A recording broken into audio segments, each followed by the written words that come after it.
Bonjour à tous, comment allez-vous? L'an 2020 a commencé, n'est-ce pas? C'est génial, c'est frais, c'est nouveau, ça fait du bien. Alors comment ça se passe chez vous? Moi je vais très bien, en tout cas je voulais vous raconter une histoire aujourd'hui, une histoire très intéressante.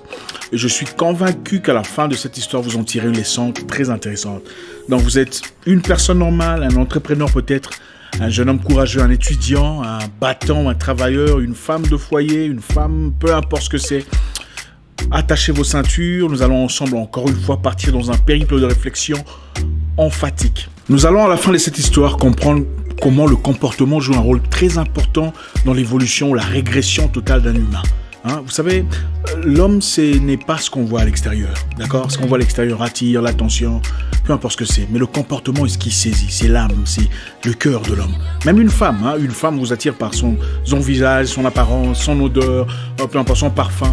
Mais c'est l'intérieur qui garde. On y va, on va suivre l'histoire et à la fin, j'espère qu'on en tirera quelque chose d'intéressant. Aujourd'hui, on va comprendre comment le mauvais comportement a été la raison de l'échec du contrat du siècle. Je dis bien contrat du siècle. On va parler d'un homme au nom de Gary Kildall.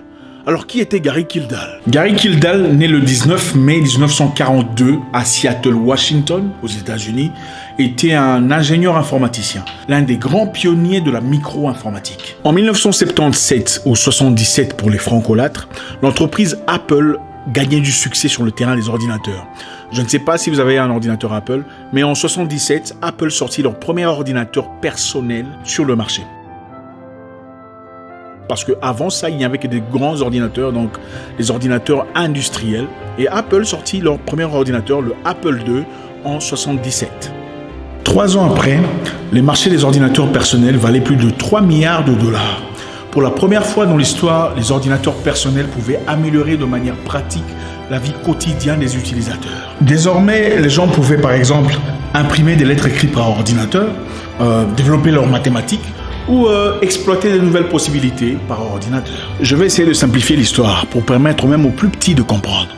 L'IBM, vous connaissez l'IBM, l'entreprise IBM, à l'époque était leader dans la production des ordinateurs industriels, des super ordinateurs. Le genre d'ordinateur qui crée la bombe atomique, des choses compliquées comme ça. Il ne se focalisait pas sur les ordinateurs personnels parce qu'il ne voyait en rien une possibilité financière venant des ordinateurs personnels. IBM était déjà un géant à l'époque, mais au début des années 80, il réalise le profit incroyable financier que fait Apple à travers la production des ordinateurs personnels. Ils ont finalement réalisé que l'ordinateur personnel n'était pas un jouet, n'était pas un Nintendo ou un jeu vidéo, et qu'on pouvait l'utiliser pour beaucoup d'autres choses. Alors ils voulaient leur part du marché. IBM à l'époque était leader des productions des ordinateurs industriels, des supercomputers, des genres d'ordinateurs qui créent la bombe atomique, des genres d'ordinateurs pour le fonctionnement de la fusée par exemple. C'est ce genre d'histoire. Ils ne percevaient aucune opportunité dans la création des ordinateurs personnels. À plus de 3 milliards de dollars de recettes, IBM voulait compétir avec Apple pour réclamer une part du marché. Comme IBM était une grande entreprise et en beaucoup de protocoles, vous savez, dans les grandes entreprises, pour accomplir une petite tâche, il faudrait attendre l'accord du directeur, la signature du secrétaire. Quelquefois, le dossier est bloqué par le coordonnateur et c'est très compliqué. Ils ont finalement engagé une petite équipe de gens très dynamiques, des experts, pour apporter une solution, donc la création d'un ordinateur personnel très rapidement. Quelque temps après beaucoup d'efforts, IBM a finalement monté le matériel informatique. Ils ont fabriqué la partie externe de l'ordinateur. Il fallait donc trouver la partie interne, c'est-à-dire le logiciel d'opération pour faire fonctionner la partie externe. Le système d'exploitation est ce qui vous permet de vous servir de votre ordinateur, d'en profiter, par exemple de bouger le curseur moyennant la souris, d'écouter la musique, de jouer à un jeu. Tout est rigé, implanté, ancré sur le système d'exploitation. Dynamique soit-elle, l'IBM ne pouvait malheureusement pas créer le système d'exploitation tout seul. Ils n'avaient pas le temps, ils étaient en course avec Apple. Il fallait avoir le système déjà fait très rapidement pour compétir. C'est là que notre triste histoire commence. Maintenant, suivons très attentivement. Pendant qu'ils finissaient leur projet de création de leur version d'ordinateur personnel, l'IBM contacte Microsoft pour leur demander de créer un système d'exploitation qui fonctionnerait avec leur ordinateur. Avant de parler business avec Bill Gates, l'IBM exige à ce que ce dernier signe un accord de non-divulgation. Il n'avait donc pas le droit de parler à qui que ce soit de ce qui serait dit entre eux. C'était un secret. À la fin de leur conversation, Bill Gates leur signifia clairement qu'il n'avait pas le système d'exploitation dont ils avaient besoin. Le programmeur de 25 ans à l'époque leur recommanda à Gary Kildall. Gary Kildall, le monsieur dont je vous ai parlé au tout début, un ingénieur chevronné, un entrepreneur expérimenté qui avait quelques difficultés peut-être d'organisation, mais une personne capable de produire le... Gary Kildall était déjà un homme de grande réputation. C'est lui qui avait programmé en 1971 ou 71 le CPU de l'ordinateur de Intel, le 4004. Il était respecté, il était une personne chevronnée que tout le monde connaissait. C'était un ingénieur compétent, bien assis, qui n'avait plus rien à prouver.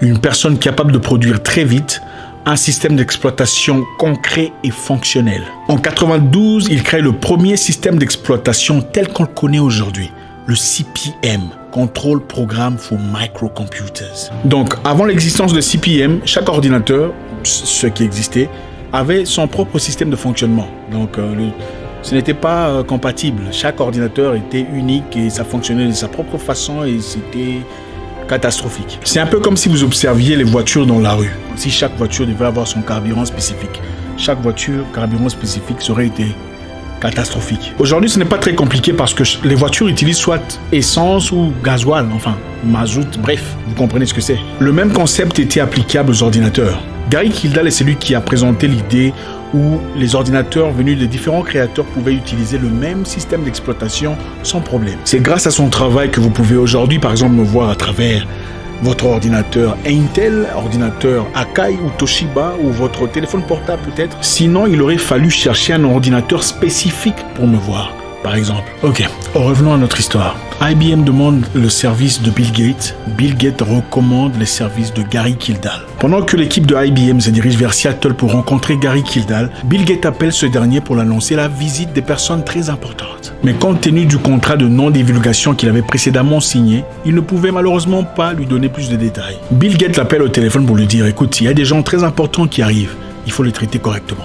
Il faut bien les traiter. » Kildall qui dit « Ah, il n'y a pas de souci. Ne te gêne pas, je ferai ce que j'ai à faire. » L'équipe de IBM arrivait à Seattle, chez Gary Kildall. Ce dernier n'était malheureusement pas là.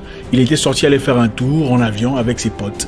C'était un amateur d'aviation, c'était un pilote privé. Malheureusement, Gary Kildall n'a pas compris l'urgence ou la sérieuxité liée à cet appel téléphonique. Il s'est dit que c'était peut-être une petite entreprise, certainement, une personne avec qui on peut négocier tout ça. Il ne réalisait pas qu'il s'agissait bien de IBM, un géant économique. Il a donc pris son temps dans son petit avion, jouissant de la vie. Les experts de IBM finiront par discuter avec Dorothée, l'épouse de Gary Kildall, l'exigeant de signer à son tour un contrat de non-divulgation, comme Bill Gates. Un contrat qui dit « Nous n'avons jamais été chez toi, on ne s'est jamais adressé à toi, on n'a jamais discuté, vous ne nous connaissez pas. » Elle refusa.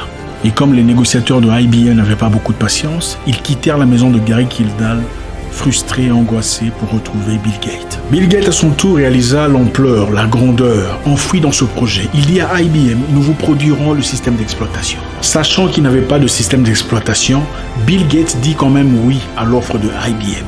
Bill Gates décida d'acheter à 75 000 $ un système d'exploitation que vendait une petite entreprise à côté. Le système d'exploitation qu'avait acheté Bill Gates s'appelait QDOS. Et QDOS était essentiellement un système construit sur base de CP/M créé par Gary Kildall. C'était le même code, le même tout. On avait simplement changé ici et là. C'était concrètement un plagiat total. C'était les codes de Gary Kildall transformés en QDOS. Pour complètement brouiller les pistes, Bill Gates prit QDOS et changea le nom en MS-DOS que vous avez dans votre ordinateur aujourd'hui. Et bien évidemment, MS-DOS deviendra éventuellement ce qu'on appelle Windows, qu'on trouve dans 90% d'ordinateurs aujourd'hui.